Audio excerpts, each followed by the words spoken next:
Audio কথনে সবাইকে স্বাগতম। আমরা শুরু করেছিলাম বুদ্ধদেব গুহর লেখা উপন্যাস হাজারদুয়ারি। উপন্যাসটি আমি মোট ৬টি পর্বে ভাগ করে পড়ছি। প্রথম ৩টি পর্ব আমি আগেই পড়েছি এবং আপলোড করেছি। আজকে আমি পড়ছি উপন্যাসটির ৪র্থ পর্ব।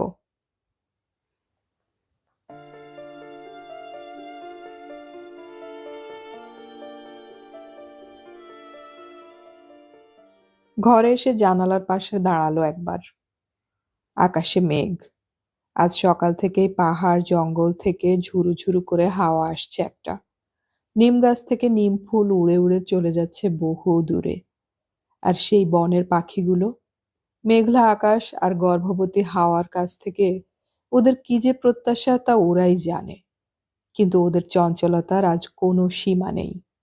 জানালার গরাদের এই পাশে দাঁড়ানো স্ত্রীকে ওরা যেন চিৎকার করে বলছে, বেরিয়ে এসো, ভাঙো গরাদ। অপর্ণা সেনের পরমা ছবিটি যখন প্রথমবার গোর্কি সদনে দেখানো হয় তখন তাতে একটি দৃশ্য ছিল, বাল্যবিধবা পাগল পিসির ছাদের চিলে কোঠায় গরাদ ধরে দাঁড়িয়ে থাকার দৃশ্য। আরও একটি দৃশ্য ছিল সেই পিসিরই পালিয়ে যাওয়ার ব্যর্থ চেষ্টার। ছবিটি যখন কমার্শিয়ালি রিলিজড হয় তার আগে সত্যজিৎ রায় ছবিটি এডিট করে দেন। এ কথা অপর্ণার মুখেই শোনা। শ্রীর খুব পরিচিত এক ভদ্রলোককে অপর্ণা নিজের মুখেই বলেছিলেন। গোর্কি সদনের ছবিটি দেখার সৌভাগ্য হয়েছিল শ্রীরও। ওই দৃশ্য দুটি না কাটলে পরমার বক্তব্য এবং পিপাসা আরও অনেক বেশি পরিষ্কার ও তীব্র হতো। একজন মেয়ে হিসেবে এই কারণে অপর্ণা সেনের কাছে শ্রীর কৃতজ্ঞতার শেষ নেই।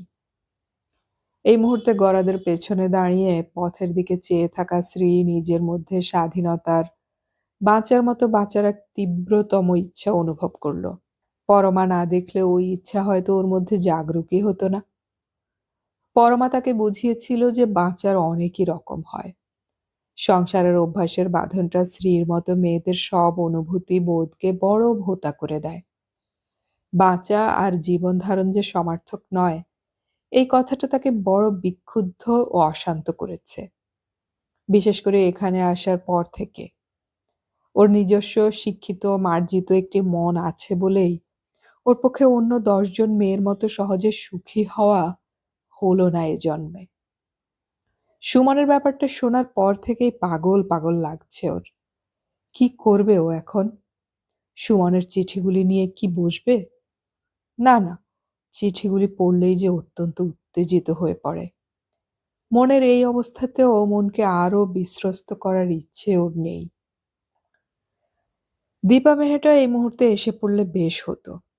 ওর কথা শুনেই সময় কেটে যেত। মনের মেঘ তো বটেই, আকাশের মেঘও কেটে যেত। ওদের পিকনিকে যাওয়া হয়নি বটে হুড়হুড়াগড়ে, কিন্তু গোপেনের সঙ্গে দীপার আলাপ হয়েছিল শ্রীদেরই বাড়িতে। দীপার উপস্থিতি এবং সঙ্গ গোপেনকে এক ধরনের মুগ্ধতা দিয়েছিল, যা গোপেনের মধ্যে শ্রী আগে দেখেনি। এমন উচ্ছ্বাসময়, এমন আনন্দিত গোপেনকে কখনো দেখেনি দীপা আগে। খুব অবাক হয়েছিল। এই গোপেনকে ও কোনো দিনও চিনত না। গোপেনের মধ্যে যে এই গোপেন আদৌ ছিল সে কথা পর্যন্ত অজানা ছিল শ্রীর কাছে। প্রত্যেক মেয়ের শরীরেই কিছু সুইচ থাকে, যাতে হাত ছোঁয়ালে শরীরময় আলো জ্বলে ওঠে। প্রত্যেক পুরুষই জানে যে এই সুইচের অবস্থান বিভিন্ন শরীরে বিভিন্ন জায়গাতে। অনেক পুরুষ আবার জানেও না। তারা নিজেরাই অভাগা নয়, তাদের সঙ্গিনীরাও অভাগী।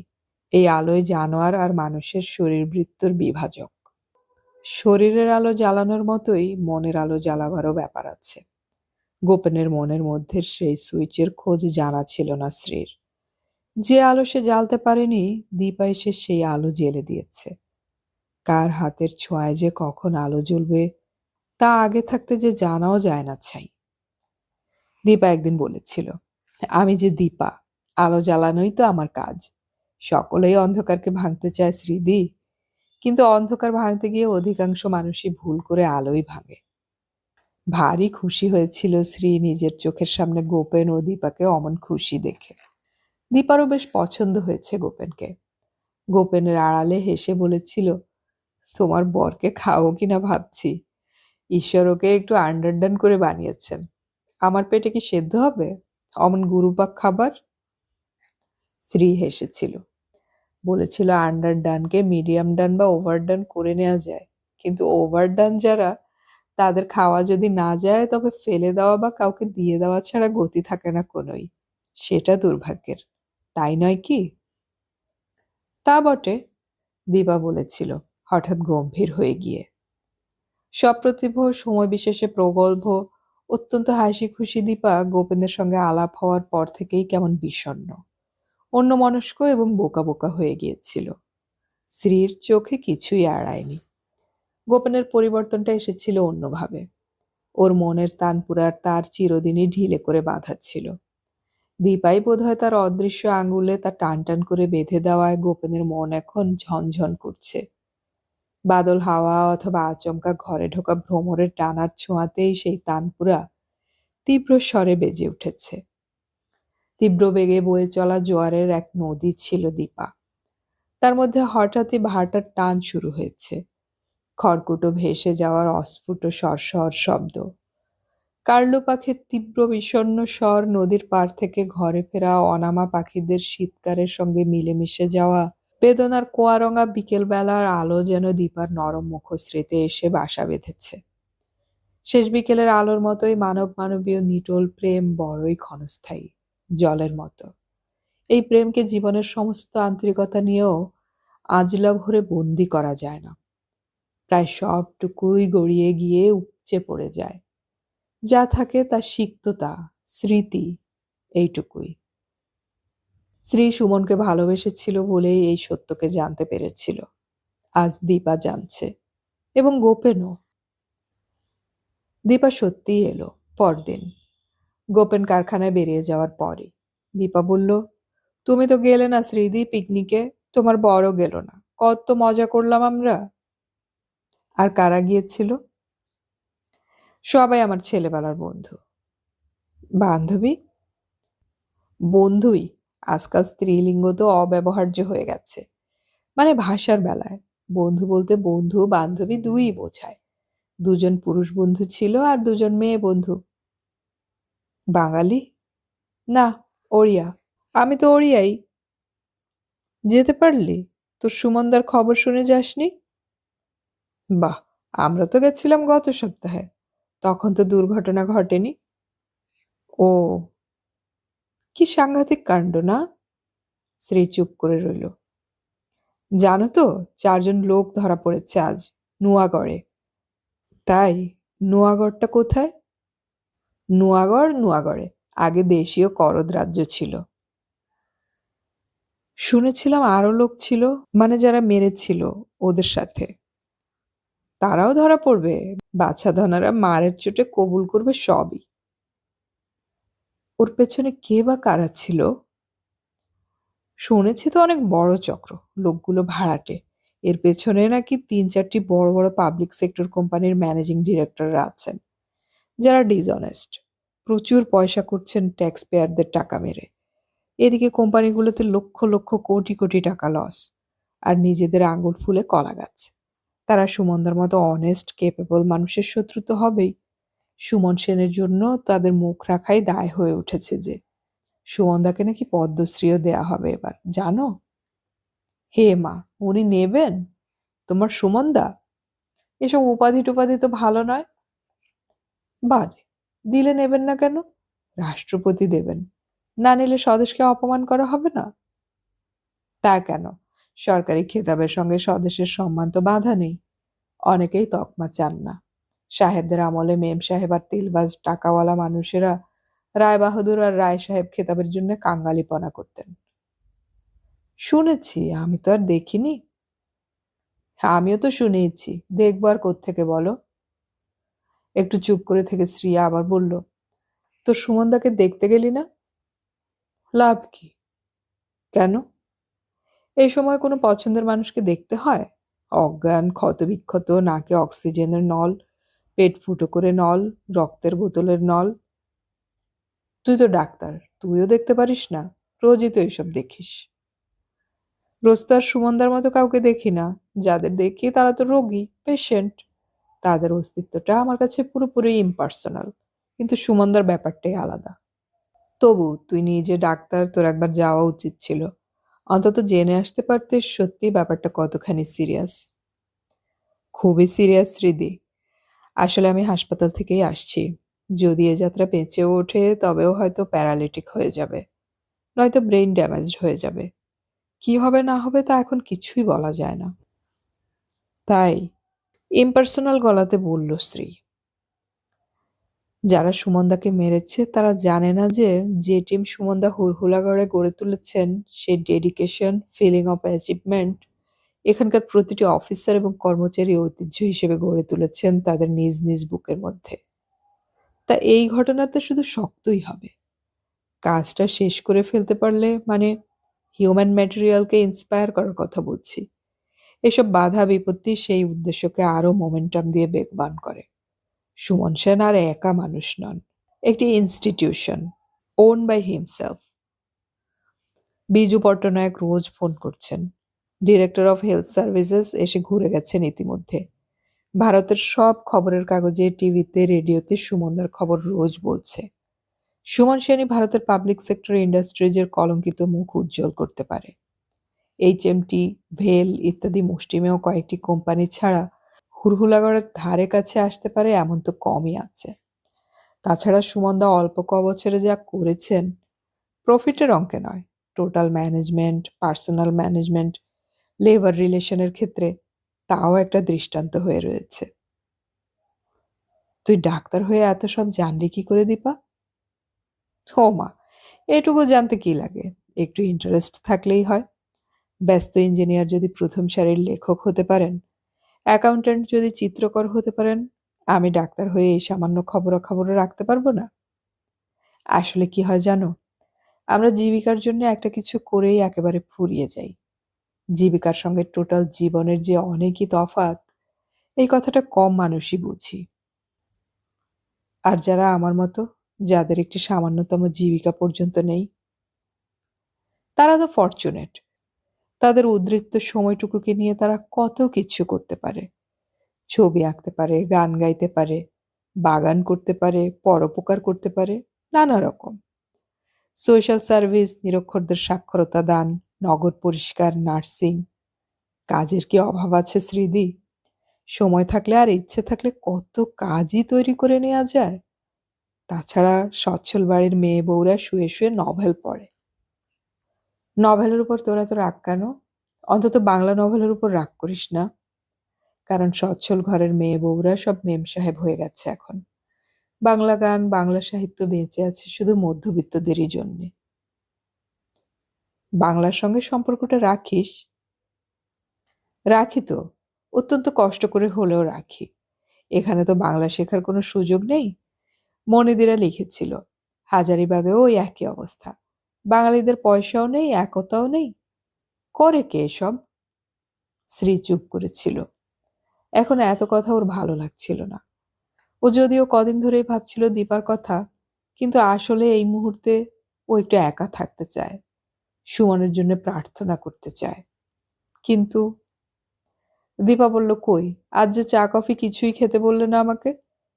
সেদিন তো তুই অতিথি হয়েছিলি। আজ তো বাড়ির মেয়ে, যা খেতে ইচ্ছে হয় ভরতকে বল, বানিয়ে দেবে। এখানে খেয়েই যা না আমার সঙ্গে দুপুরে।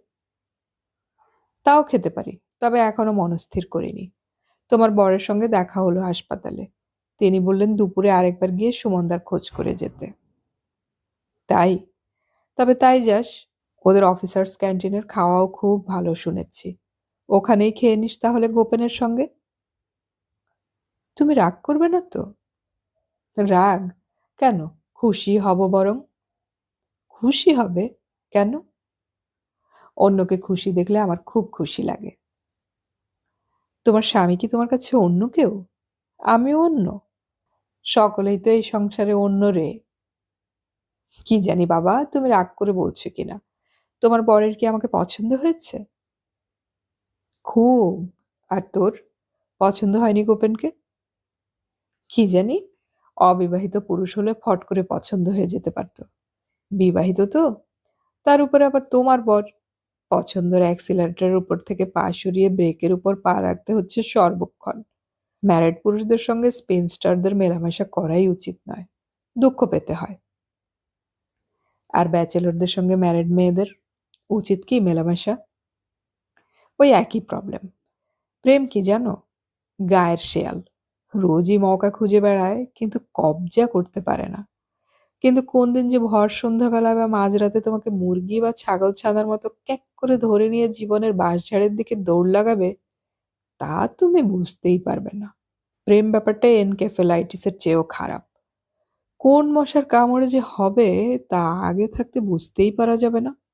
আর হলে নিস্তার নেই। বোঝার আগেই ফত। শ্রী হেসে উঠল দীপার কথা শুনে। বলল, কিছু উপমাও তোর স্টকে আছে দেখছি। শুধুই উপমা? তোকে আজ খুব সুন্দর দেখাচ্ছে জানিস দীপা। রোজই দেখায়। তুমি হয়তো ভালো করে দেখোইনি আমাকে আগে, সুন্দর করে তাকাওনি। সত্যি তুই সাজতেও জানিস। কি করব বলো, না জেনে তো উপায় নেই। নিজের অস্তিত্ব টিকিয়ে রাখার জন্যই সাজতে শিখেছি। তোমার মতো সুন্দরী হলে না জানলেও চলতো। একটু চুপ করে থেকে বলল, কই, কিন্তু তুমি তো বললে না তোমার বরের আমাকে পছন্দ হয়েছে কিনা। তুই কি আমার বলার অপেক্ষাতে আছিস? তোকে একটা কথা বলবো দীপা। কথাটা একমাত্র তোকেই বলতে পারি। নিশ্চয়ই বলবে, বলো। তোর গোপেন্দাকে তোর খুব পছন্দ না? তোর গোপেন্দারও তোকে খুব পছন্দ। তোদের দুজনকে চোখের সামনে এত সুখী দেখে আমার যে কি ভালো লাগে। দীপা একদৃষ্টে স্ত্রীর মুখের দিকে চেয়ে রইল। কয়েক মুহূর্ত কোনো কথা বলল না। কি, উত্তর দিবি না? দেব। তা দে। তোমাকে একটা কথা বলবো শ্রীদি। তোমার মধ্যে যতখানি মহত্ব বা ঔদার্য আঁটে, তার চেয়ে বেশি মহৎ বা উদার বলে কখনো নিজেকে মনে করো না। একটা ধাক্কা খেল শ্রী। বলল, তুই আমাকে কতটুকু জানিস? যতটুকু জানলে চলে। কেই বা কাকে পুরো জানে বলো? তুই অনেক জানিস বুঝিস দীপা, কিন্তু সব বুঝিস না। বয়স যে অভিজ্ঞতা দেয় বা জীবন, তা তুই শুধু বিদ্যা বুদ্ধি দিয়ে কখনোই পেতে পারবি না। ব্যতিক্রমও থাকে শ্রীদি, সব ব্যাপারেই ব্যতিক্রম থাকে। তুই গোপেনকে আমার কাছ থেকে নিয়ে যাবি? এ আবার কি পারভার্সন! ভালো লাগে বলেই কি ছিনিয়ে নিতে হবে? কোনো ফুলকে ভালো লাগে বলেই যে তাকে ছিঁড়ে এনে ফুলদানিতে রাখতে হবে, এই কথা আমি বিশ্বাস করি না। ছিনিয়ে নিয়ে গেলে আমার খুব উপকার হয় জানিস। কেন এই কথা বলছো তুমি? ঠাট্টা করছো? কিন্তু মুখ দেখে তো ঠাট্টা বলে মনে হচ্ছে না। অনেকই কারণ। আমাদের ছেলে মেয়েও হয়নি। গোপেন্দ্র মস্ত ক্ষোভ এ বাবদে। তবে অপারগতাটা যে কার তা নিশ্চিতভাবে জানা নেই। আমাদের দেশে এখনো সব দোষ মেয়েদেরই। এই নেগেটিভ ব্যাপারটা আমাকে যেমন মুক্ত রেখেছে, তেমন তোকে হয়তো বন্দি করবে।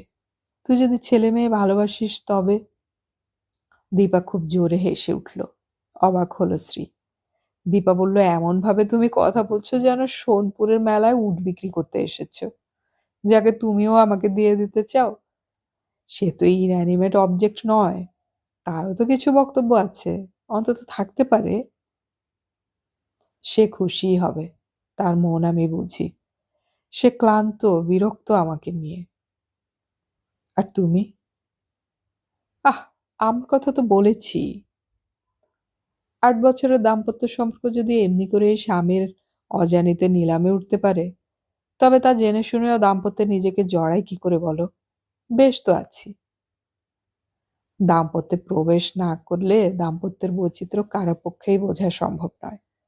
বলে না দিল্লি কা লাড্ডু, जो খায় ও भी पछताए, जो नहीं খায়া ও भी पछताए।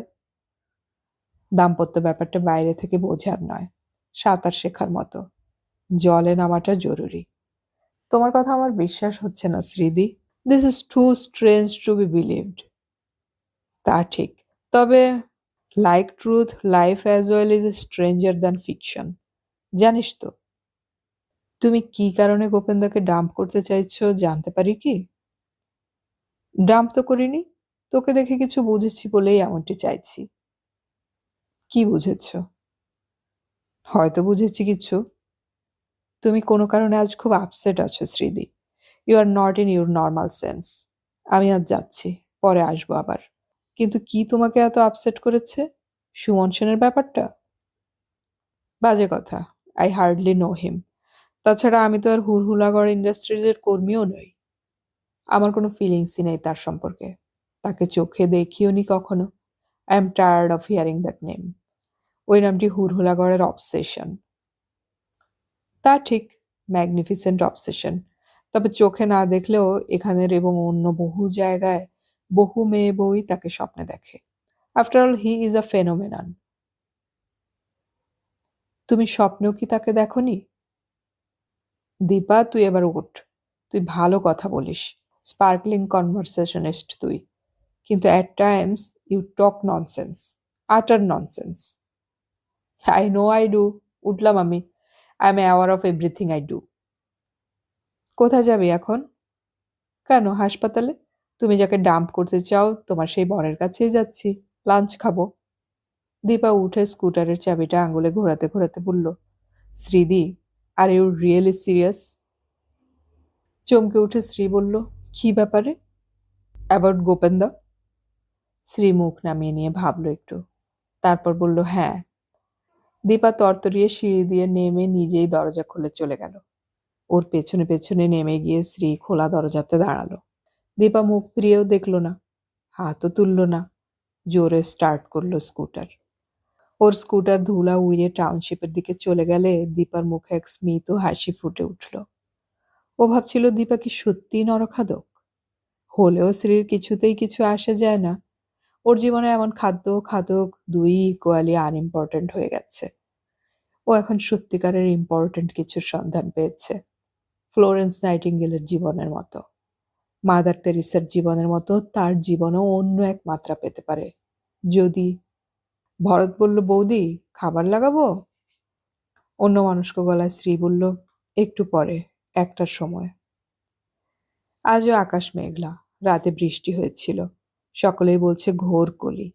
সমস্ত পৃথিবীর আবহাওয়াটাই পাল্টে গেছে। গ্রীষ্মে বর্ষার আমেজ, সৃষ্টি নাশ হবে। আজও পাখিগুলো এসেছে, ভারী মন খারাপ করে দেয় ওরা। বনের পাখিগুলো, আকাশ, দূরের মায়াঞ্জন ঘেরা জঙ্গল পাহাড়, মাথা উঁচু হুড়হুড়াগড়ের পাহাড়, এই জানালার এই গড়া তাকে রোজই এই সময়টাতে তার জীবনের অসারতা সম্বন্ধে সচেতন করে তোলে। যতই সচেতন করে তোলে ততই পাগল পাগল লাগে। কর্মহীনতাজনিত ক্লান্তি ওকে পেয়ে বসে। এই একঘেয়ে বৈচিত্র্যহীন জীবন তার কোনোদিনই প্রার্থনার ছিল না। গোপেনের মতো না খুব ভালো না খুব খারাপ স্বামীর কামনা ছিল না। নিঃসন্তান জীবনও সে চায়নি। রোজ এই সময় যখন মনটা খুব খারাপ হয়, ঠিক তখনই এই জানালা থেকে দেখা না পাওয়া একটি কারখানা থেকে পেটা ঘড়িতে একবার জোর শব্দ করে 1টা বাজে। পাখিরা কলকাকলিতে মধ্যাহ্নের অলস অবসর ভরে দিয়ে ফুৎকারে উড়ে যায় বন আর পাহাড়তলির সবুজ অন্ধকারের দিকে। শ্রীর মনে হয় তারও দাঁড় ছেড়ে ওঠার কথা ছিল ওদের সঙ্গে, কিন্তু হলো না। নিঃশব্দ পায়ে পেছনে ভরত এসে বলে, 1টা বাজলো, এবার খাবার লাগাচ্ছি বৌদি। শ্রী খেতে বসেছিল। এমন সময় গোপনের জিপের শব্দ শুনল নিচে। অবাক হলো। তাহলে কি দীপা যায়নি হাসপাতালে? কিংবা খারাপ কোনো খবর? খাওয়া থামিয়ে ও দরজার দিকে তাকালো। কিছু খাওয়ার আছে? থাকবে না কেন, সবই আছে, ঠান্ডা গলায় বলল শ্রী। বলেই গলা তুলে ডাকলো, ভরত, প্লেট নিয়ে আয় আরেকটা। তারপর বলল, তোমাদের এমডি কেমন আছেন? ভালো, অনেক ভালো। 12 দিন তো হয়ে গেল। কথাবার্তাও বলছেন। আজকে বলেছেন আমার সঙ্গেও। কি বললেন? তোমাকে নিয়ে যেতে বললেন কাল। আমাকে? অপ্রতিভ গলায় বিষম খেয়ে বলল শ্রী। কেন? হ্যাঁ তোমাকে। কেন আবার কি? অনেকেই তো সস্ত্রীক যাচ্ছেন। আমাকে উনি হেসে বললেন, ব্যানার্জি সাহেব, শুধু একমাত্র আপনার স্ত্রীর সঙ্গে আলাপ হয়নি। হে যাত্রা বেঁচে যখন গেলাম তখন কালে নিয়ে আসুন ওকে। তুমি কি বললে? কি আবার বলবো, বললাম নিয়ে আসবো। আমাকে জিজ্ঞেস না করে বলে দিলে? আমি তোমাদের এমডির সঙ্গে দেখা করতে চাই না। যার কথা এত শুনেছি তাকে দেখতেই চাই না, মোহভঙ্গ হবে। উল্টোটাও তো হতে পারে। বলে হাত ধুতে গেল গোপেন বেসিনে। উল্টো সোজা যাই হোক, আমি যাব না। তুমি যাবে না, তোমার ঘাড় যাবে। আমার কি মান সম্মান বলে কোনো ব্যাপার নেই? এক দৃষ্টিতে চেয়ে রইল শ্রী। গোপেনের মুখের দিকে চেয়ে ওই আশ্চর্য রূঢ় ব্যবহারে হতবাক হয়ে গেছিল শ্রী। শ্রী আবারও বলল, আমি কিন্তু যাব না বলে দিলাম। সে কাল দেখা যাবে তুমি যাবে কি যাবে না। এখন এ নিয়ে আর কথা বলতে চাই না। শ্রী স্তব্ধ হয়ে বসে ভরতের এনে দেয়া প্লেটে গোপেনের খাবার তুলে দিতে লাগলো। গোপেন বলল, আমি নিজেই নিতে পারবো।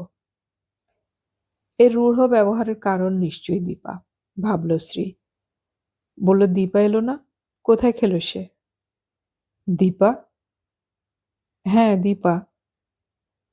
তুমি নাকি দুপুরে যেতে বলেছ তাকে হাসপাতালে? সকালে যখন ও গেছিল তখন নাকি বলেছিলে তুমি? দীপা? আশ্চর্য! আজ তো সকালে আমি কারখানাতেই ছিলাম, হাসপাতালে যাইনি। বিধান সাহেব বললেন, ব্যানার্জি এমডি তোমার খোঁজ করেছিলেন সকালে, আমি যখন গেছিলাম। লাঞ্চের সময়, মানে লাঞ্চ আওয়ারের আগেই একবার যেও। তারপর বাড়িতেই না হয় খেয়ে ফিরে এসো। সেই মতোই তো গেছিলাম।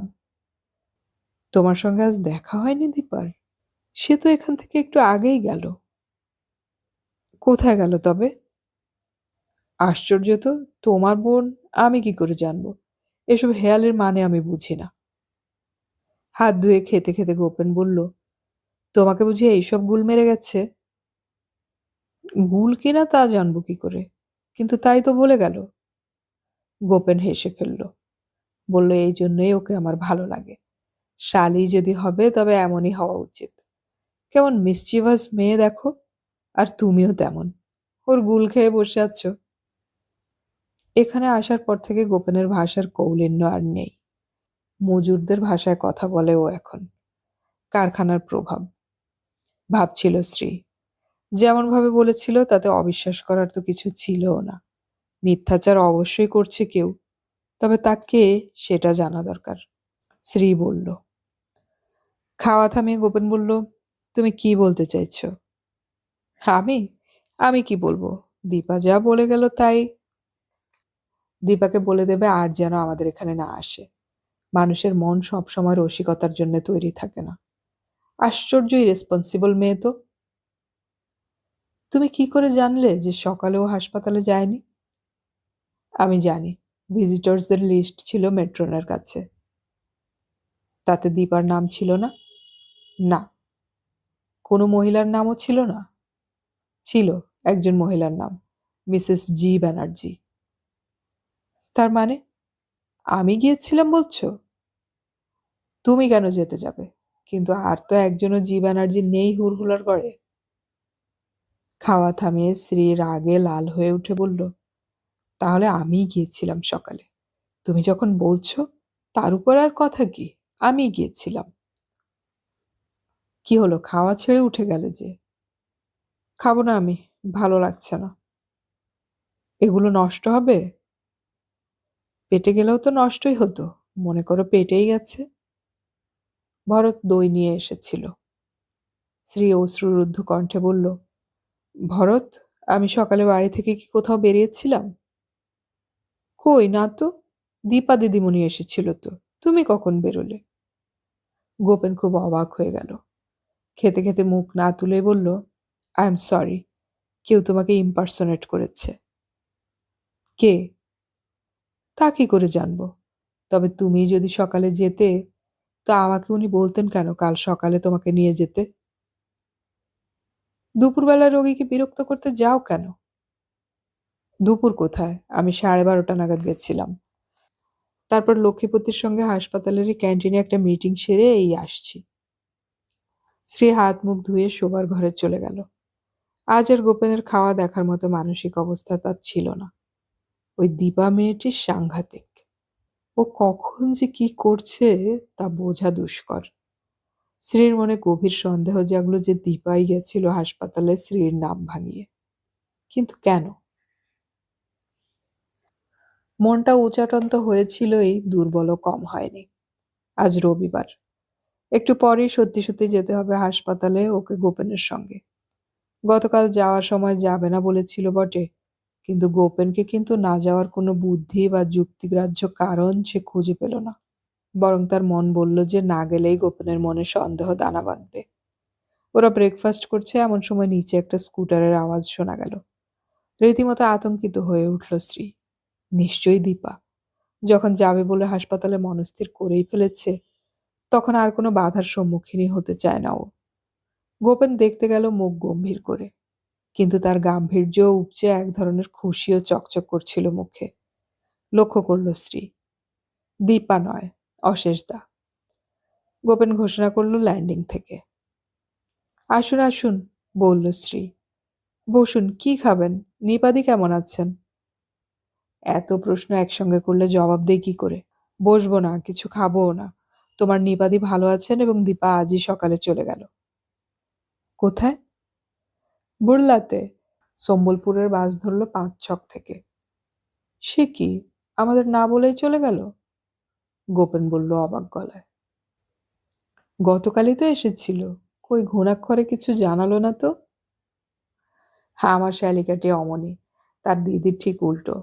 তার দিদি তোমাদের এখানে এলেও পাড়ার লোক ৭ দিন আগে জানতে পারে। আর দীপার যাওয়া আসা শরতের মেঘের মতো, এই আছে তো এই নেই, চোখের পলকে ছায়া মিলিয়ে যায়। তবু এমন করে যাওয়ার মানে কি? কোনো রহস্য আছে? রহস্য হয়তো আছে, কারণ সত্যি এমন হঠাৎ সে কখনোই যায় না। কিন্তু সে রহস্যটি আমাদের জানা নেই। তোমরা জানো কিনা তাই তো জানতে এলাম। আমরা কোত্থেকে জানবো? অবাক লাগছে আমাদের। ও ভালো কথা, তোমাদের দুজনকে ২টি চিঠি দিয়ে গেছে। গত রাতে প্রায় ২টো অবধি ওর ঘরে আলো জ্বলেছে। নিপা বকাবকি করাতে বলেছে কি একটা জরুরি পেপার তৈরি করছে। বোধহয় তখনই চিঠি লিখছিল।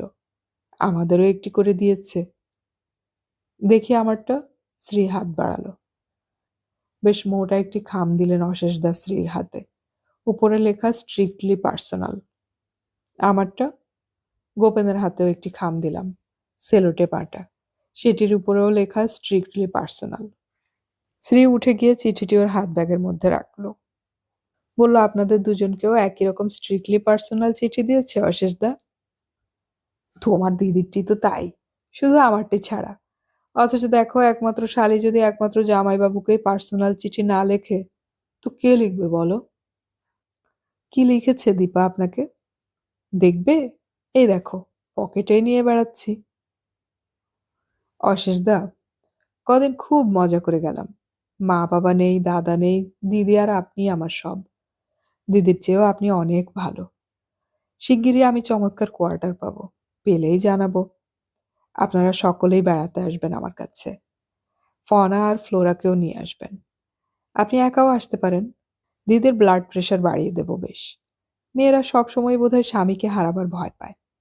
বিয়ের বাউন্ডারি ওয়াল সম্প্রতি আবিষ্কার করেছি, খুবই হালকা পলকা। ভুড়ো শিয়াল বা তস্করের যখন তখন ঢুকে পড়াটা আদৌ বিচিত্র নয়। তাই সুদূর ভবিষ্যতে বিয়ের কথা আদৌ ভাবছি না। আমার কোয়ার্টারে আপনাদের জন্য অঢেল জায়গা থাকবেই। ভালো থাকবেন। দিদিকে একটু বলবেন প্রেশারের ওষুধটা যেন নিয়মিত খায়, দুবেলা মনে করে। ইতি দীপা। অশেষদা অতি সরল প্রকৃতির লোক। বললেন, তোমাদের কি লিখলো? শ্রী বলল, স্ট্রিক্টলি পার্সোনাল তো। গোপেন বলল, আমারটাও তাই। অশেষদার মুখে পান ছিলই, তাতে একটু জর্দা ফেলে বললেন, সেই গান আছিল না তোমাদের রবি ঠাকুরের একটা, হঠাৎ মনে পড়া গেল গিয়া। এরা পররে আপন করে, আপনারে পর। অশেষদার কথাতে গোপেন এবং শ্রী দুজনেই একসঙ্গে হেসে উঠল। অশেষদা বললেন, চলি। আইসো তোমরা। কি মাছ খাইবা আগেই কইয়া দিও।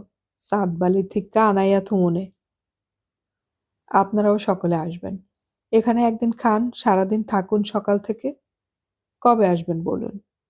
আমিও নতুন কোয়ার্টার পেয়ে যাব আরো মাস ২-১-এর মধ্যেই। নদী আর পাহাড় মুখ, দোতলার চমৎকার বারান্দা। তখন তো প্রতি রবিবারে আসতে হবে।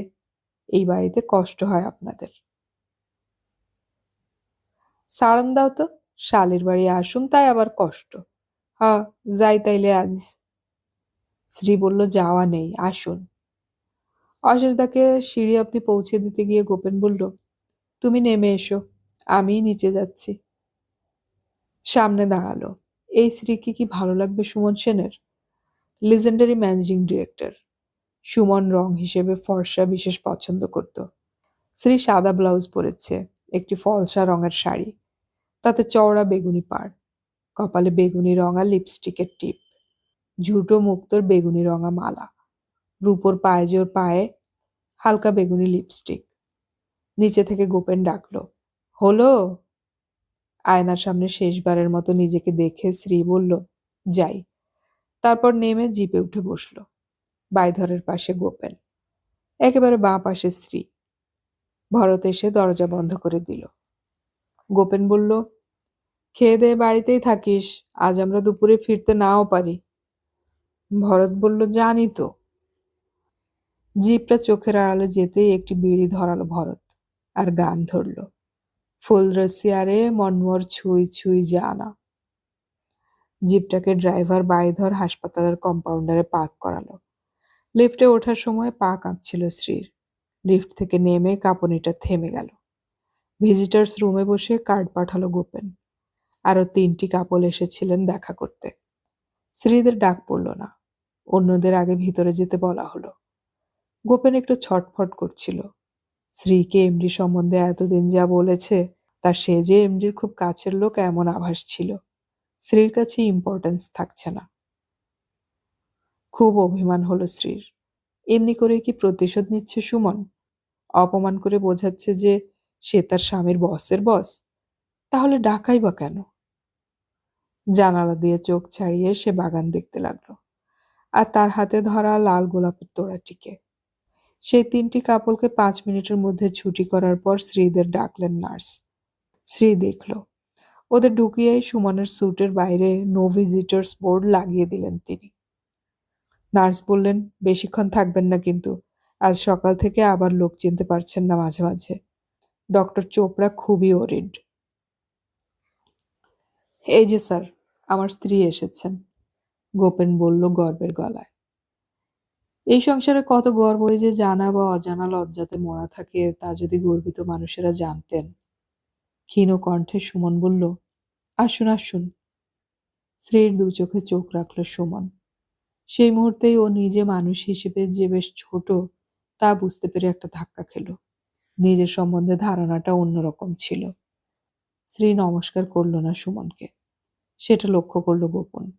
সেন সাহেবের কাছে গিয়ে শ্রী ফুলের তোড়াটা তার হাতে দিল, কিন্তু অন্যদিকে চেয়ে। গোপন সেটাও লক্ষ্য করল। শ্রী বলতে গেল, কেমন আছেন, কিন্তু কিছুই বলতে না পেরে মাথা নিচু করে বসে থাকলো। গোপন বলল, আমি ব্যানার্জি স্যার, গোপেন ব্যানার্জি। শরীরটা ভালো নেই। আপনি কে? শ্রীর মুখ দিয়ে একটা অদ্ভুত শব্দ বেরোলো। সেটা হাও নয়, নাও নয়। একটা ক্ষমা প্রার্থনা সূচক সংক্ষিপ্ত অস্ফুট শব্দ, খুবই করুণ। সুমনের জন্য এবং নিজের জন্য খুব কষ্ট হচ্ছিল শ্রীর। সুমন খাটের সঙ্গে লাগানো বেলের সুইচ টিপে দেওয়াতে নার্স ভিতরে এলেন। সেন সাহেব বললেন, nurse, please attend to her. Gopen বলল, না স্যার, ওর তো কিছুই হয়নি। হয়েছে, এটা টুলশপ নয় ব্যানার্জি সাহেব, আমি যা বলছি শুনুন। ওর কিছু একটা হয়েছে। সে কি তা আমি জানি না। প্রেশারও হতে পারে, সুগারও হতে পারে। উনি কোলাপস করে যাচ্ছিলেন। লক্ষ্য করেননি আপনি? চেক আপ করিয়ে ওকে সাবধানে বাড়ি নিয়ে যান। নার্স শ্রীকে নিয়ে পাশের ঘরে গেলেন। কি নাম আপনার স্ত্রীর, ব্যানার্জি সাহেব? You should be proud of your wife. নাম শ্রীপর্ণা, বাড়িতে শ্রী বলেই ডাকি। Ah, no name could be more apt for her. Okay আজই নিয়ে যান। ওষুধ টষুধের গন্ধেও হয়তো শরীর খারাপ হতে পারে। আমারও শরীরটা আজ সকাল থেকেই ভালো নেই। পেটের এক জায়গার সেলাই ছিঁড়ে গেছে। মাথাতেও বড় যন্ত্রণা। উনি সুস্থ হলে এবং আমি একটু ভালো হলেই আবার আসবেন। হ্যাঁ, আমার স্ত্রী শ্রী খুব ভালো সাবুর খিচুড়ি করতে পারেন। আপনার জন্য একদিন করে নিয়ে আসতে বলবো স্যার? আমার সৌভাগ্য। নিশ্চয়ই নিশ্চয়ই। চলি স্যার। আসুন ভাই। দরজার কাছে যখন গোপেন গেছে তখন সুমন কি যেন বলল। গোপেন আবার ফিরে গেল। কি বলছেন সেন সাহেব? হ্যাঁ। সুমন সেন যেন অনেক দূর থেকে কথা বলছে এমন ভাবে বললেন। ভাই ব্যানার্জি, আপনার স্ত্রীকে আমি কোথায় যেন দেখেছি। ভারী চেনা লাগলো, কিন্তু কিছুতেই মনে করতে পারছি না। I must search down my memory lane. Not now. Some other time. When I go back to myself. মানুষ চিনতে পারছি না। চেনা লোক নাম বলে কাছে এসে দাঁড়ালে আন্দাজ করতে পারি গলার স্বরে, চেহারা দিয়ে নয়। আপনাকে অবশ্য পারলাম।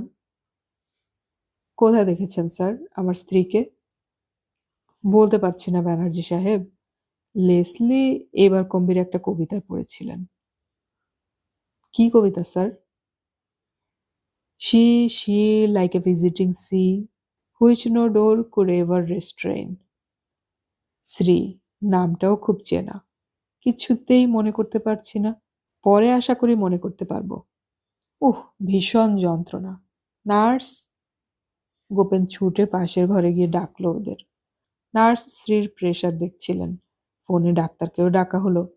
ততক্ষণে সেন সাহেব পাস আউট করে গেছেন তখনকার মতো। শ্রীর হাত থেকে লাল গোলাপের তোড়াটা নিয়েছিলেন। বুকের উপরে ফুলগুলো এলিয়েছিল। ডক্টর চোপড়া বললেন, উনি চাইলে কি হবে? রোগীর কথায় আমরা চলবো না। না, আমাদের কথায় উনি চলবেন। উনি এমডি হলে কি হবে? সুমন সেন হলেও চলবে না? Unless you and you all obey my orders, I'm going to resign. Stop all visitors.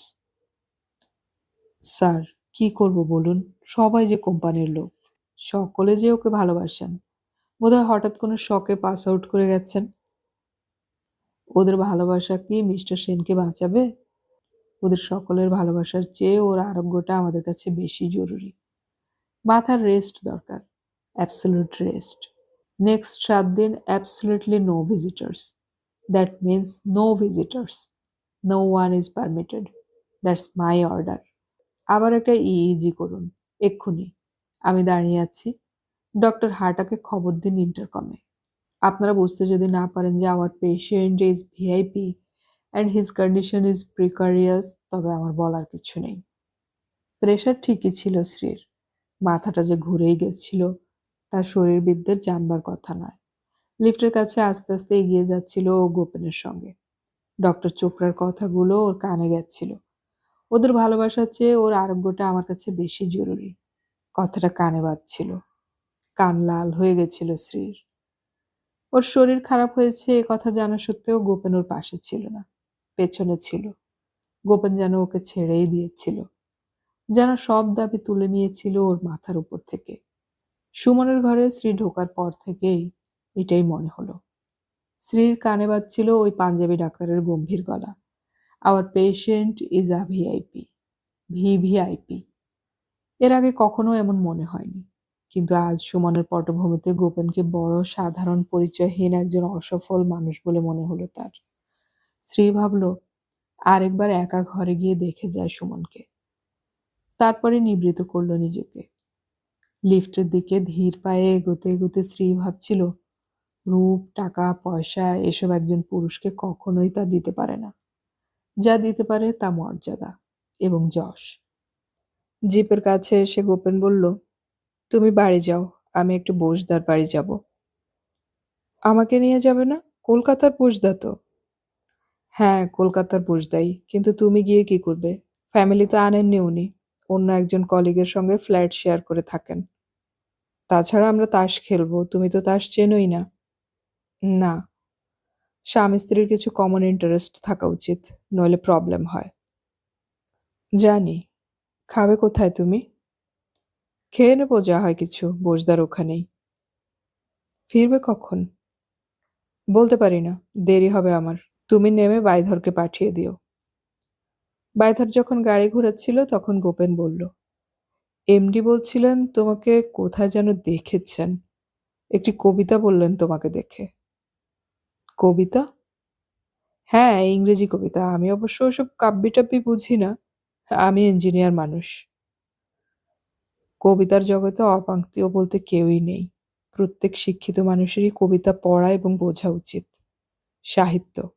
Supreme কোর্টের জজ সাহেব থেকে তোমার মতো ইঞ্জিনিয়ার সকলের কাছেই কবিতা সমান সম্মানিত। সাহিত্য। কোনো জবাব না দিয়ে গোপেন বলল, এসো, বলে জিপের দরজা খুলে দিল। বাইধর অ্যাক্সিলারেটরে পায়ের পাতা দিয়ে চাপ দেওয়ার আগে বলল, এমডি যেমন মনে করার চেষ্টা করছেন কোথায় তোমাকে দেখেছেন, তুমিও তেমনি মনে করার চেষ্টা করো। কি হয়েছিল তোমার? এখন যেমন কথার তুবড়ি ফুটাচ্ছ, তাতে তো মনেই হয় না তুমি যে একটু আগে ভিড়মি খেয়ে পড়ে গিয়েছিলে। আমার? হ্যাঁ, তোমার কথাই তো বলছি। জানি না, হাসপাতাল আমার ভালো লাগে না। এই জন্যই আমি আসতে চাইনি। তাছাড়া আমি তো বলিনি আমার শরীর খারাপ।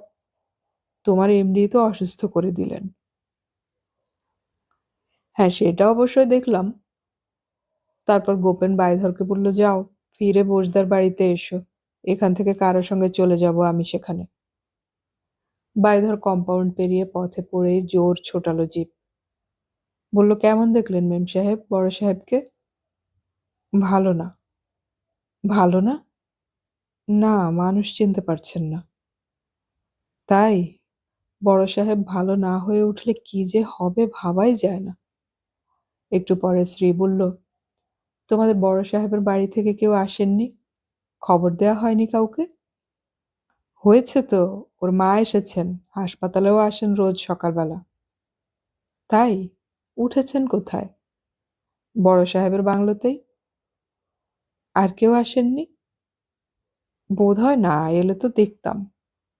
বাবা? বাবা বোধহয় নেই, উনি তো বিধবা, তবে খুব শিক্ষিত। কি করে বুঝলে? কথায় কথায় ইংরেজি বলেন বুঝি? বাইধর হাসল। বলল, ইংরেজি জানা কত অশিক্ষিতই তো দেখি চারধারে। উনি ইংরেজি জানেন না যে তা নয়, তবে শিক্ষিত বলছি অন্য কারণে। প্রত্যেকের সঙ্গে এত ভালো ব্যবহার করেন, সেইটাই তো আসল শিক্ষা। শ্রীর মনে পড়ল সেদিনের কথা, যেদিন সুমন প্রথম ওকে নিয়ে যায় ওদের বাড়িতে। তখনও সুমনের বাবা বেঁচে ছিলেন। শ্রী প্রণাম করায় সুমনের মা মাসিমা ওর চিবুক ছুঁয়েছিলেন। তারপর গালে চুমু খেয়েছিলেন আদর করে। বলেছিলেন, তোমার নামটি সার্থক। সুমন বলে উঠেছিল, মুখ দেখেই ভুলে যেও না মা, হার লুক ইজ ডিসেপটিভ। বাড়িতে যখন বাইধর নামিয়ে দিয়ে গেল, তখন বড় ভারশূন্য উদ্দেশ্যহীন মনে হলো শ্রীর নিজেকে। একা বাড়িতে এখন একা খাবে, খেতে হয় বলে খাবে, তারপর কোনো বই পড়বে, নয়তো ওড়িয়া হরফ চিনবে। দৈনিক সমাজ রাখে এক কপি করে গোপেন, তাড়াতাড়ি ওড়িয়া লিখতে পড়তে পারবে বলে। তারপর আর সময় কাটবে না, পাথরের মতো ভারী হয়ে বসে থাকবে। শ্রী ঠিক করলো দু একদিনের মধ্যেই সুমনের মার কাছে যাবেও। এ সময় ওর পাশে গিয়ে দাঁড়ানো দরকার। কিন্তু মাসিমা যদি অপমান করেন, যদি খারাপ ব্যবহার করে চলে যেতে বলেন? মায়ের মন তো সবই বোঝে। সুমনের ওই অবিবাহিত জীবন, এত সুখের মধ্যেও এত অসুখের ছটফটানির আসল কারণ যে শ্রী, তা আর কেউ না বুঝুন, মাসিমা তো নিশ্চয়ই বোঝেন। তবে এটা হয়তো শ্রীর ভুল। প্রায় ১ দশকেরও বেশি সময় হয়ে গেছে। এর মধ্যে স্ত্রীকে ভুলে যাওয়াই উচিত সুমনের। আরো কত নারী নিশ্চয়ই এসে গেছে এর মধ্যে, শ্রী জানবে কি করে? বায়ধর চলে গেল। সিঁড়ি দিয়ে উঠতে উঠতে ওর হঠাৎ মনে পড়ল দীপার চিঠিটার কথা। হঠাৎই ভারশূন্যতা কেটে গেল। ভরত দরজা খুলে বলেছিল, এ কি, তোমরা যে বললে দুপুরে নাও ফিরতে পারো? বলেছিলাম। কেন, রান্না করিসনি? না, তা কেন করব না, তবে বিশেষ কিছু করিনি। মানে পদ, ভেবেছিলাম একা খাবো তো, কে ঝামেলা করে। ভাত করিসনি? ভাত করতে কতক্ষণ, এখন তো 11টাও বাজেনি। কিন্তু রেঁধেছি শুধু ধোকার ডালনা আর সজনে কুমড়োর চচ্চড়ি। আর কিছু করব? খুব ভালো, আর কিছু করতে হবে না। যখন খাবে তার 15 মিনিট আগে বলো। বসার ঘরেই বসে দীপার চিঠিটি খুলল শ্রী। সৎপতিকুঞ্জ, হুড়হুলাগড়, ১/৫/১৯৯০। শ্রীদিদ, প্রীতি ভাজনী আসু। ভেবেছিলাম তোমাকে একটা চিঠির মতো চিঠি লিখব, কিন্তু পাড়ার ছেলেদের কি এক অনুষ্ঠান, সেই উপলক্ষে ফাংশন হচ্ছে।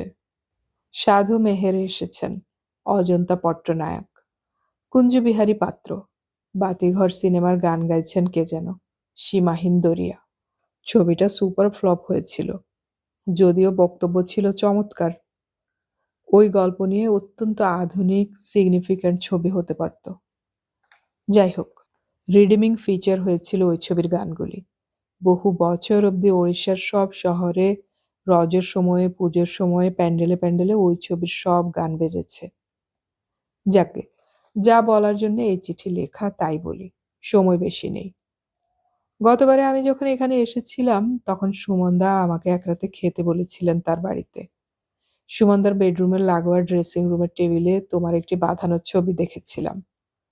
কার ছবি জিজ্ঞেস করাতে সুমনদা এম্বারাসড হয়েছিলেন। ওর বেডরুমের বাথরুমে কারোরই যাওয়ার প্রয়োজন ঘটে না, কিন্তু সেদিন সিটিং রুমের লাগোয়া টয়লেটটির দরজার তালা ঝোড়ো হাওয়াতে দড়াম করে পড়ে লক হয়ে গেছিল। হঠাৎই, আমি যাওয়ার একটু আগেই। তোমাকে আমি কৈশোরের প্রথমে এক ঝলক দেখেছিলাম। সত্যি কথা বলতে কি, তোমার চেহারা আমার মনে ছিল না, তবে খুব চেনা চেনা লেগেছিল ফটোটার চেহারাটি।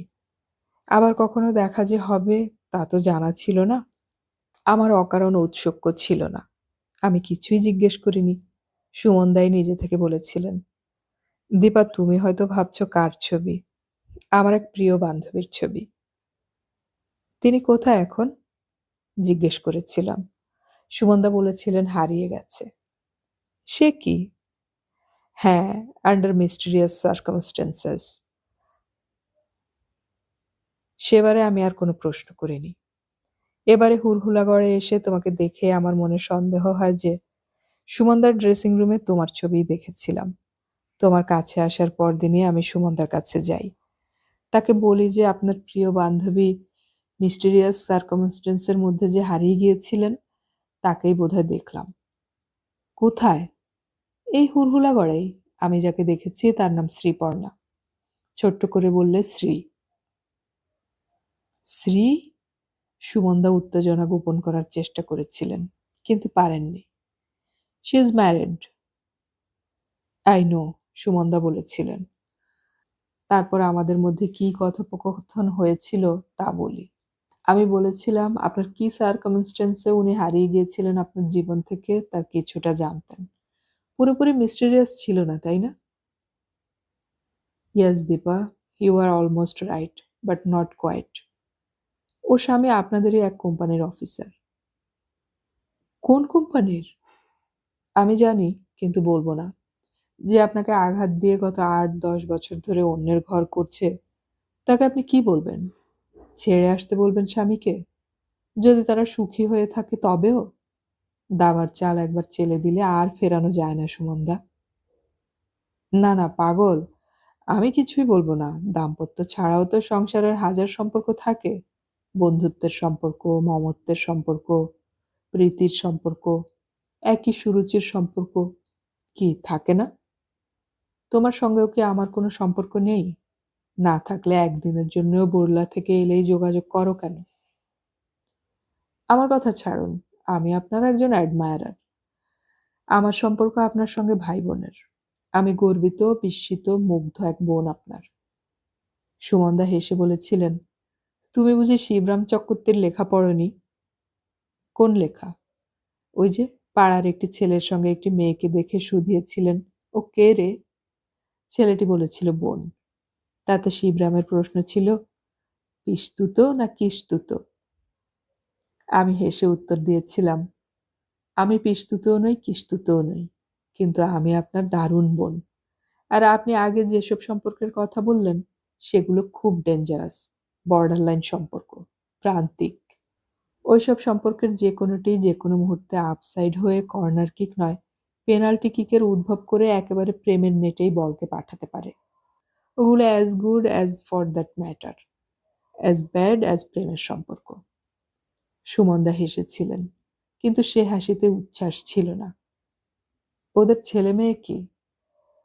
নেই এখনো হানিমুন নেই এখনো হানিমুন চালিয়ে যাচ্ছে।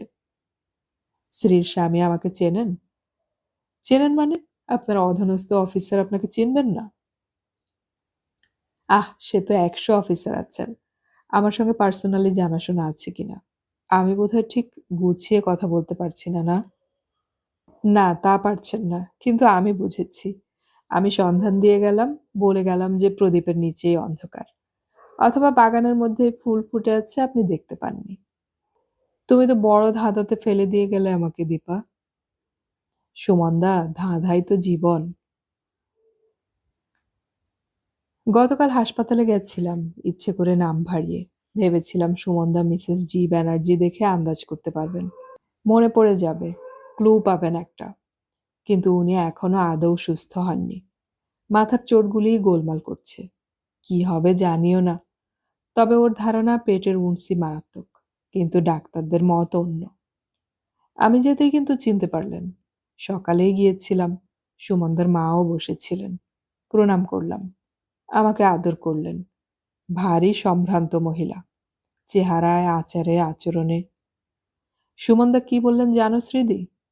বললেন, জানো দীপা, কদিন আগে মিটিং করছি, একটি স্ট্রেঞ্জ ফোন কল এলো। ভারী স্ট্রেঞ্জ ইনডিড। সে শুধু জিজ্ঞেস করলো আমি কেমন আছি, কিন্তু নাম বলল না, নাম্বার দিল না। গলা শুনে মনে হলো হাঁপাচ্ছিলেন এইটুকু বলেই। আমি কথা বলতে নিষেধ করলাম, সুমনদার মাও। কিন্তু দম নিয়ে বললেন, ম্যানুয়াল এক্সচেঞ্জের থ্রুতে কলটা এসেছিল, ২-৩ বার। প্রথমে ২ বার কোনো কথাই বলেনি জানো। আমি ভালো হয়ে উঠি, তারপর ঠিক বের করব কলের অরিজিন। সুমনদার মা আমাকে জিজ্ঞেস করলেন, কার কথা বলছে সুমু? আমি বললাম, ওর এক বন্ধুর কথা। তোমাকে একটা কথা বলবো শ্রীদি, আমাকে তুমি ভুল বুঝো না। আমার বিন্দু মাত্র ইচ্ছে নয় যে তুমি গোপেন্দাকে ছেড়ে সুমনদার কাছে চলে যাও। কিন্তু আমার এটুকু ইচ্ছে নয় যে তুমি বাকি জীবন অন্যকৃত অপরাধের জন্য নিজেকে এবং সুমনদাকেও অভিশপ্ত করো। তোমার বিয়ে তোমার নিজের ইচ্ছে হয়নি যে তা আমি জানি। কিন্তু তোমার আর সুমনদার মধ্যে ভালোবাসাটা দুজনের ইচ্ছেতেই হয়েছিল। এখনো এদেশে কজন মেয়ের বিয়ে ইচ্ছায় হয় বলো? বরকে মানিয়ে নিতে হবে, নিয়ে যেন তেন প্রকারণে খুশি থাকতে হবে, ছেলে মেয়ের মা হতে হবে। এই আমাদের শেখানো হয় শিশুকাল থেকে। আমাদের বাঁচার মতো বাঁচতে শেখানো হয় না আদৌ। অনেকেই একজনকে ভালোবাসে এবং অন্যজনকে বিয়ে করে, এবং করে যে সুখীও হয় তেমন দৃষ্টান্ত ভুরি ভুরি জানা আছে আমার। বিয়েটা খেলা নয়, একটা কন্ট্রাক্ট। কিন্তু যে কন্ট্রাক্টের নানা অনুচ্ছেদ ও ধারা দিয়ে ইনকনফর্মিটি, ডিসস্যাটিসফ্যাকশন বেনজলের মতোই ঢুকে পড়ে, তাকে অনন্তকাল ধরে টিকিয়ে রাখবে কিনা এবং রাখা উচিত কি উচিত নয়, সেটা তোমারই সিদ্ধান্ত, আমার নয়। সে সিদ্ধান্ত অন্য কেউই তোমার উপর চাপাতে পারে না, এ ব্যাপারে সাহায্যও করতে পারে না। সুমনদা তোমাকে যেমন করে ভালোবাসে তেমন ভালোবাসার গল্প শুধু ফেয়ারি টেলসেই পড়া যায়। সুমনদার অনেক মহিলার সঙ্গে আলাপ আছে, বন্ধুত্ব আছে, যেমন আমার সঙ্গেও আছে, কিন্তু কারো সঙ্গেই তার প্রেমের সম্পর্ক নেই। প্রেমজনিত শারীরিক সম্পর্ক কারো সঙ্গে আছে কিনা আমি জানি না। থাকলেও সেটাকে আমি দোষের বলে মনে করি না। কিন্তু আমার সঙ্গে নেই। ওকে যতটুকু জেনেছি তাতে মনে হয় তুমি ওর জীবনের একলিসিসে হিল। তুমি অনন্যা। গোপেন্দার সঙ্গে তোমার সম্পর্কটা আর ৫ জন বাঙালি দম্পতিদের মতোই। তোমরা সুখী, কিন্তু সেটা সহজ কনভিনিয়েন্সের সুখ, নিরুপায়ের সুখ। তোমরা আনন্দিত নও। তোমরা দুজনে একসঙ্গে বাজাও দুজনকে, কিন্তু যুগলবন্দি কাকে বলে তা তোমরা জানো না। তোমার জীবনে ফাঁক আছে অবশ্যই, ফাঁকি না থাকলেও। তাই তোমাকে এই চিঠি লিখছি দুঃসাহসে ভর করে। লিখছি কারণ আমি আমার জীবনকে ভীষণ ভালোবাসি। একটা মাত্র জীবনকে আমি পুরোপুরি এনজয় করতে চাই, without any regrets, without any hang-ups. শ্রীদিদি, শ্রীদিদি, আমার মনে হয় যে তোমার জীবনে জীবন নিয়ে ভাববার প্রয়োজন এবং অবকাশ আছে। ভেবে দেখো, সুমনদার সঙ্গে দেখা করো। তার মা এখানেই থাকবেন এখন। যদি তুমি তাকে চেনো তো তার সঙ্গেও দেখা করো। এটা তোমার কর্তব্য, বিশেষ করে এখন। আমার মায়েদের, মাসি পিসিদের জীবনে ডিভোর্স ব্যাপারটা অত্যন্ত দুরূহ, লজ্জাকর, চূড়ান্ত লোকভয়ের ব্যাপার ছিল। আজ আর তা নেই। যথেষ্ট মনোরম পরিবেশে মারামারি না করে বা একে অন্যের বিরুদ্ধে কাদা ছোড়াছুড়ি না করেও ডিভোর্স পাওয়া বা দেওয়া হয়ে থাকে আজকাল। এ ব্যাপারে নরম হওয়া বা দূর কি হবে ভাবা আর নিজের জীবনটা নষ্ট করে দেওয়া একই ব্যাপার। সিদ্ধান্তটা তোমার, পুরোপুরি তোমার। তুমি কি কখনো ভেবেছিলে স্বপ্নে অথবা দুঃস্বপ্নেও যে এই হুড়হুড়াগড় নামক একটা বিচ্ছিরি নামের অখ্যাত জায়গাতে তোমার ভবিষ্যৎ জীবন তোমার মুখ পানে চেয়ে চোখে চোখ রেখে এমন তীব্র পুলক ভরে ডাক দেবে তোমাকে? বলবে, আয় বাছা আয়। যা তোর চিরকালের, যা ক্ষণকালের লীলা স্রোতের ষড়যন্ত্রের চোখের আড়ালে চলে গেছিল, তাই ফিরে এসেছে। ফুটে আছে জানালার পাশের বাগানে বৃষ্টি ধোয়া ম্যাগনোলিয়া গ্ল্যান্ডিফ্লোরা ফুলের মতোই। ফুটে আছে জানালার পাশের বাগানে বৃষ্টি ধোয়া ম্যাগনোলিয়া গ্র্যান্ডিফ্লোরা ফুলের মতো, নিষ্কলুষ, শ্বেত এবং পবিত্র সত্তায়। বলবে, আয়, আয়, অভ্যেস ছেড়ে তুরীয় আনন্দের জীবনে আয়, যেখানে তোর জন্য জগতের সব পসরা নিয়ে তোর জন্ম জন্মের প্রেমিক তোর অপেক্ষায় আছে। শ্রীদিদি, সেদিন তুমি ঠিকই বলেছিলে, আমি একটি অদ্ভুত মেয়ে, কিন্তু আমি সলিড মেয়ে। আমার মধ্যে কোনো প্রশ্ন নেই, দ্বিধা নেই, ধোঁয়াশা নেই এবং ভয়ও নেই। আমার বিবেক যা করতে বলে আমি তাই করে গেলাম। আমার ঠিকানা রইল, যদি সাহস চাও তো সাহস, পরামর্শ চাও তো পরামর্শ, টাকা ধার চাইলে টাকা, আর ফুলশয্যার রাতে যদি আড়ি পাতার লোকের অভাব হয় তো বান্ধবী, সবই তোমার জন্য তোলা রইল। যখন যা চাইবে পাবে, দৌড়ে আসবো তুমি ডাকলেই। যদি এমন দুঃসাহসিক কাজ করতে না চাও তা করো না, কিন্তু আয়নার সামনে, আকাশের সামনে, প্রকৃতির সামনে দাঁড়িয়ে নিজেকে চিরে চিরে দেখো। কারো প্রতি অন্যায় করলেও বা করতে পারো, শুধু নিজের প্রতি কোনো অন্যায় করো না। সেসব ইডিওসি করতো সতী সাধ্বী ভারতীয় নারীরা, সেই সব হতভাগিনী বাল্য বিধবারা, হারামজাদা পুরুষেরা যাদের তেলে ভাজা মুড়ির চেয়েও একটু বেশি সম্মান দেয়নি। গোপেন ব্যানার্জির জন্য তুমি তোমার বাকি জীবনটা নষ্ট করো না, এবং করো না সুমন সেনের জন্যও। তার প্রভাব, প্রতিপত্তি, সুনাম, বাংলো, গাড়ি এসব থেকে আলাদা করে মানুষটাকে যদি ভালোবাসতে পারো, দয়া বা অনুকম্পা নয়, পিওর অ্যান্ড সিম্পল মনের এবং শরীরের ভালোবাসা, তবেই গোপেনদাকে ছেড়ো। বাইরে থেকে সত্যিই সব বোঝা যায় না দাম্পত্যর, মানি কথাটা। গোপেনদা হয়তো সুমন সেনের চেয়েও অনেক ভালো স্বামী, সেটা সত্যি কিনা তা তুমিই বলতে পারবে। আমার মা আমাকে চিরদিন বলতেন, ঘর জ্বালানি মেয়ে। এখন দেখছি আমি ঘর ভাঙানিও বটে। গোপেনদা ও সুমনদা কারোর প্রতি আমার কোনো বিরূপতা বা পক্ষপাতিত্ব নেই, এ কথা তোমার স্পষ্ট করে জানানো দরকার।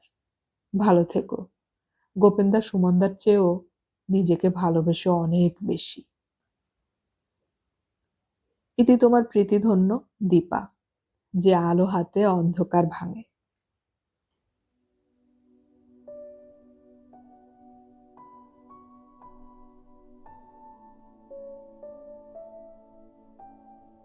এতক্ষণ আমি পড়ে শোনালাম বুদ্ধদেব গুহর লেখা উপন্যাস হাজার দুয়ারি এর ৪র্থ পর্ব। উপন্যাসটির পরবর্তী পর্বগুলো আমরা খুব শীঘ্রই আপলোড করার চেষ্টা করব, শোনার আমন্ত্রণ রইল।